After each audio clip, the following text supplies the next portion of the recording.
এখানকার রসুন তো অনেক বড় হয় নাকি না এমনই ছোটই থাকে? মেরা ভিডিও এদরা আমার নাম শহীদুল্লাহ। আপনার বাড়ি বলছে কোন জায়গায়? চশনমানিয়া। এই চশমানে অনেক তো মরিচ চাষ করা হয়। এই মরিচ চাষ করা হয় কেন একটু যদি বলতেন?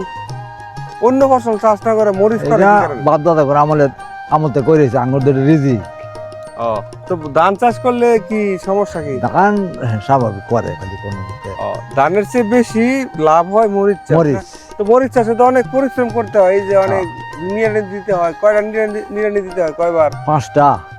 সব মানে মিনিমাম 5টা নিড়ানি দিতে হয়, আগাছা পরিষ্কার করতে হয় আর কি, তার বেশিও দিতে হয়। তো মরিচ চাষের সাথে তো আবার দেখছি এই যে ডাটা করা হয়েছে, তারপরে হচ্ছে বেগুন, বিভিন্ন ধরনের টমেটো বেগুন, লম্বা বেগুন, গুল বেগুন যেটা বলে, তো এইগুলি দেওয়ার কারণ কি?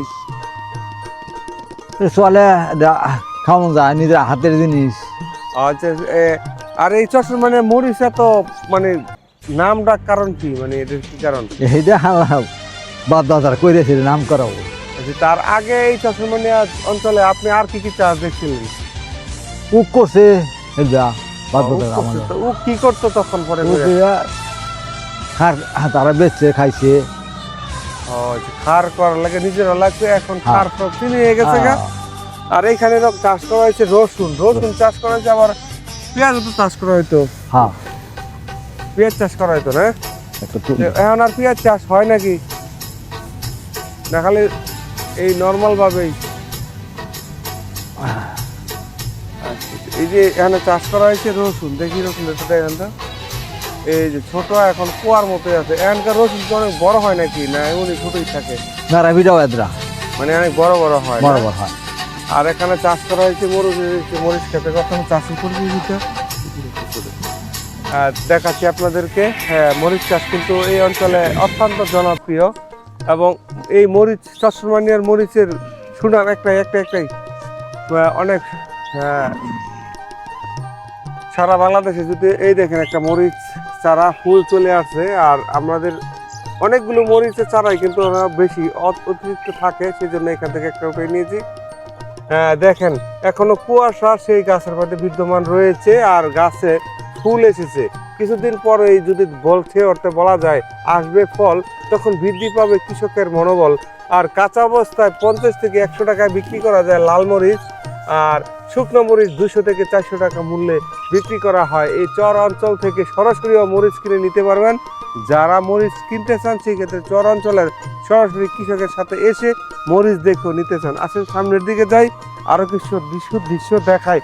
শুধুমাত্র মরিচই নয়, এই চশমানিয়া গ্রামের যে জমি রয়েছে সেখানে এই যে এখানে চাষ করা হয়েছে আলু, ঠিক না? হ্যাঁ আলু। এই আলু চাষ করার অন্যতম কারণ হচ্ছে উনি মরিচ চাষ করার সময় পায় না, আসেন সেই ক্ষেত্রে আলু চাষ করা হয়েছে। আলু চাষ হয় আমাদের চশমানিয়া জমিতে, চাষ হয় না এমন কিছু বলা বড়ই দুষ্কর। তবে এই চশমানিয়া এই চরাঞ্চলে বন্যার সময় কিন্তু পানি আসে, কারণ হচ্ছে এর পিছনে এর সাথেই পুরাতন ব্রহ্মপুত্র নদী আছে, সেই কারণে। আর এখানে মরিচ খেতে কিন্তু 2 বা 3 বার পানি সেচের ব্যবস্থা করতে হয়। এই দেখেন সবুজ শ্যামল দৃশ্যে আদ্যাস। আর এখানে চাষ করা হয়েছে ফুলকপি, পাতাকপি, ঠিক না? এটা হচ্ছে ফুলকপি। আসেন যাই একটু দেখাই, যে আসেন দেখতে পাচ্ছেন কুয়াশা আচ্ছাদিত, এটা কি সুন্দর। আর কি কি চাষ হয়? ফুলকপি চাষের ইয়ে দেখতেছেন আপনারা, এই দেখেন সুন্দর ফুলকপি। তো এরকম ফুলকপি চাষ, আগে তো মূলা চাষ হইতো, তো আর মূলা চাষ কম করার কারণ কি?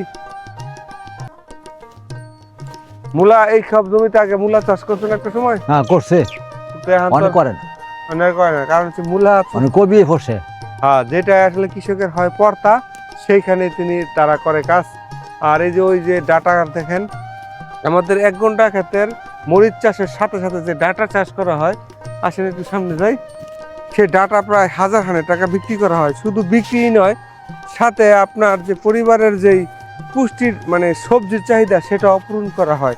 আর তিনি বাণিজ্যিকভাবে ফুলকপি করেছেন চাষ। ফুলকপি আসলে তার যেমন পরিবারের চাহিদা পূরণ করবে, ঠিক তেমনিভাবে তার অর্থনৈতিক চাহিদা পূরণ হবে। বর্তমানে এই কেল দেওয়া অবস্থায় করা হচ্ছে মরিচ চাষ, ঠিক না? ঠিক। দেখেন কি অবস্থায় রয়েছে। আমি এখানে কিন্তু অনেকগুলো মরিচের চারা অতিরিক্ত আছে, কারণ মরিচের চারা অনেক সময় যায় মরে, অথবা কোনো কারণে ওই নির্দিষ্ট স্থান থেকে যায় সরে, সেই কারণে মরিচের চারাগুলো বেশি রাখা হয়েছে যাতে কাঙ্ক্ষিত ফলন থেকে কৃষক না হয় বঞ্চিত। কারণ মরিচ চারা মরে যাবে এই নিয়ে কৃষক থাকে সবসময় চিন্তিত, কারণ যদি কোনো রোগ বালাই হয়ে যায় সেই ক্ষেত্রে তার কাঙ্ক্ষিত অর্জন থেকে কৃষক বঞ্চিত হয়।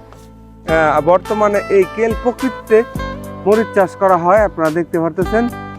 আর এখানে চাষ করা হয়েছে পেঁপে, পেঁপে না, হ্যাঁ অর্থাৎ আমাদের এই চরমানিয়া চরাঞ্চল আমাদের আবেগ, অনুভূতি এবং ভালোবাসার এবং বেঁচে থাকার এবং টিকে থাকার জন্য যে কি ফসলাদি রয়েছে তা উৎপাদিত হয়। যে এখানে টাল করা হয়েছে যেটা আমাদের অঞ্চলে ঝুড়ি বলে।